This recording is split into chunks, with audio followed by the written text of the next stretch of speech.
So hi mga ka-Inral, sa video na to is usapang motor muna tayo. So ang motor na i-feature natin ngayon is isa sa mga motorcycle ni Honda na pinakamatipid, no, at masasabi nating legendary kasi yung mga naurang series niya is napaka best selling niya at sikat na sikat. So tara, samahan niyo ako, let's go.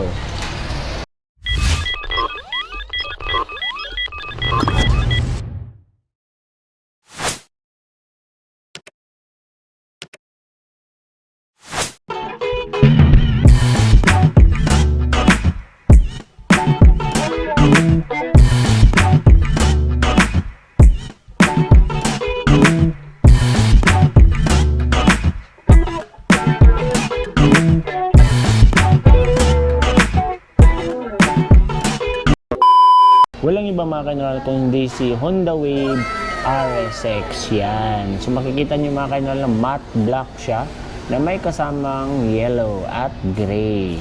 Ang makina nito mga ka-Inral is nasa 4-stroke, single overhead cam, air-cooled at meron siyang 109cc engine displacement. Meron nitong max power na 6.46 kilowatts at 7,500 RPM at max torque naman na 8.70 Nm at 6,000 RPM.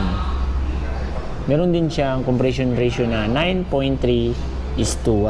So tignan agad natin ang harap nito mga ka-Inral, no? So napaka-sporty na ng itsura niya. Tapos dito mga ka-Inral is naka matte black.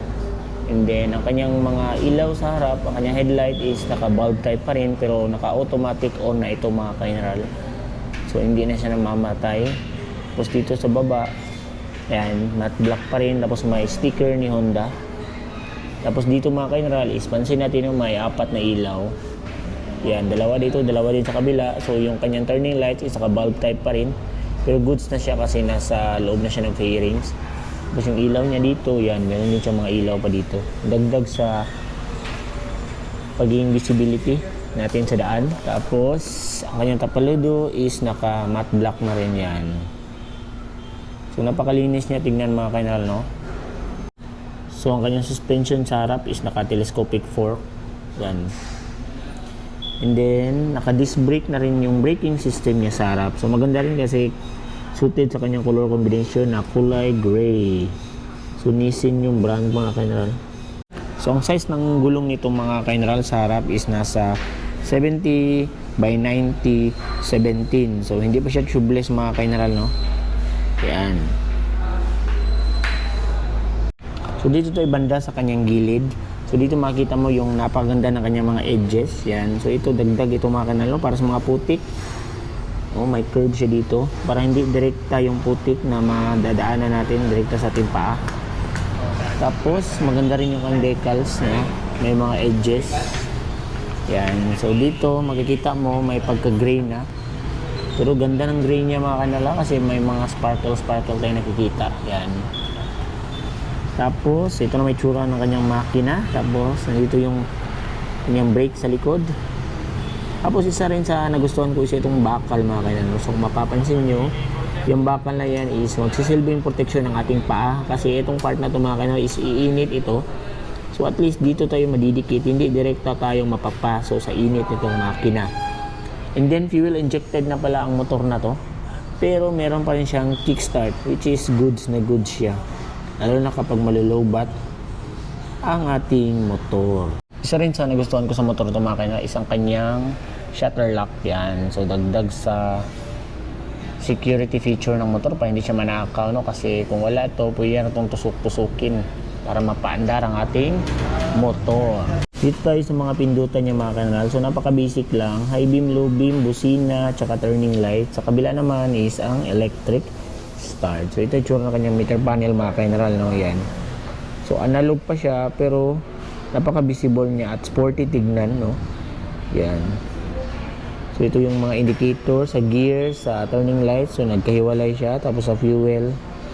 Tapos sa RPM, yan. Tapos yung sa tinakbo natin. Tapos meron siyang check engine, high beam, low beam, indicator, neutral. So ito pala sa kanyang galak. Siya kabilis tumakbo mga ka-Inral dito. Yan. Ito yung banda sa gilid, sa may likod. So makikita nyo, napakaganda ng decals, RSX. Tapos may glitters din siyang datingan. tapos yellow, tapos gray. Yan. Tapos ito yung tsura ng apaka ng ating pasahero or angkas. Yan. So natutupi siya mga kainal. Tapos napaka-sporty na rin ng kanyang tambucho, no? So may cover siya. So, ang suspension naman ito sa likod is naka dual shock. Yan. And then, yan. Ang braking system nito is naka drum brake pa siya. And then mga kanal, dito banda is makikita mo yung chain cover para sa safety na rin ng ating angkas, no? Or ating mga gamit, lalo na kung meron tayong mga mahahabang damit na angkas na tao or babae. So, mapoproteksyonan siya para hindi makain ng ating kadena.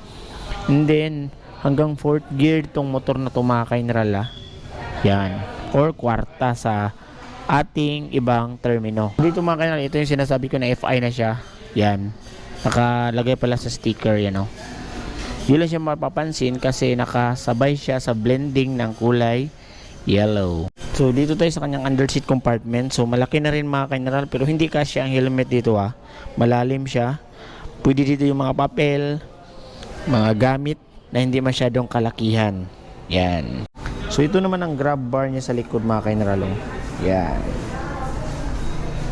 Ang fuel tank capacity naman ng motor to mga kainaral is nasa 4 liters. At kumukonsumo siya ng estimated fuel consumption na 69.5 kilometers per liter. So konti na lang, kaya niyang umabot ng 70. No? So again, depende pa rin yan sa ating throttle habit. So dito tayo sa ilaw sa likod mga kaineral yan. So naka bulb type pa rin siya pero goods na rin kasi intact na siya, ano? Hindi siya nakalabas para iwas sagi. Although wala siyang plate light na separate pero meron siya dito. Dito siya nagkumukuha ng kanyang ilaw kasi ito ay clear. So magre-reflect dito yung kanyang kulay white, no, na ilaw para sa ating plaka. Pero may reflectorize naman din dito mga kaineral, no? Yan. Ang curb weight pala ng motor na ito mga kaineral is nasa 97 kg. So magaan lang siya. Seat height na 760 mm. Yan. Tapos ground clearance na 135 mm. So ngayon alamin na natin kung magkano nga ba itong bagong Honda Wave RSX na 110, no? So itong cash price niya ngayon, so ito ay nasa 68,000 pesos. So pwede ka mag down payment ng 7,000 pesos at 36 months monthly installment ng 2,971. So may rebates pa siya na 200. So ito yung mga freebies niya, so napakarami. Kaya sulit na sulit kumuha dito sa Honda Jeep Jam, Lanoy, Kalumpang. So yun lang mga kaineral, no? Kung umabot ka sa part ng video na to, is gusto kong mag-thank you sa patuloy na panonood at suporta sa ating munting YouTube channel. So yun lang mga kaineral, stay safe, ride safe. Bye-bye.